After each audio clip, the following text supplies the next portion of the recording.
Hi friends, இன்றைக்கி மாங்காய் பச்சடி எப்படி பண்ணுறதுன்னு பார்க்கலாம். சட்டி அடுப்பில் வச்சுட்டு சூடானதும் எண்ணெய் விட்டுக்கோங்க. எண்ணெய் சூடானதும் கடுகு, உளுத்தப்பருப்பு, கருவேப்பிலை எல்லாம் போட்டு தாளித்ததுக்கு அப்புறமா 3 பச்சை மிளகாய் கட் பண்ணி வச்சுருக்கேன் பொடி பொடியாக.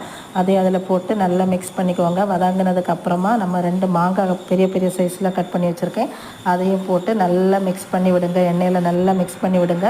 அது 2 நிமிஷம் மிக்ஸ் ஆனதுக்கு பிறகு நம்ம இது மாங்காய் வேகிறதுக்கு கொஞ்சம் தண்ணி ஆட் பண்ண போகிறோம். தண்ணி ஆட் பண்ணிவிட்டு தேவையான உப்பும் போட்டு மூடி வச்சு நல்லா வேக வைங்க. மாங்காய் நல்லா வெந்ததுக்கு அப்புறமா நம்ம இதில் 1/4 ஸ்பூன் மஞ்சள் தூள், காரத்துக்கு தேவையான மிளகாத்தூள் போட்டு நல்லா மிக்ஸ் பண்ணி பச்சை வாசனை போகிற வரைக்கும் நல்லா வதக்கிக்கோங்க.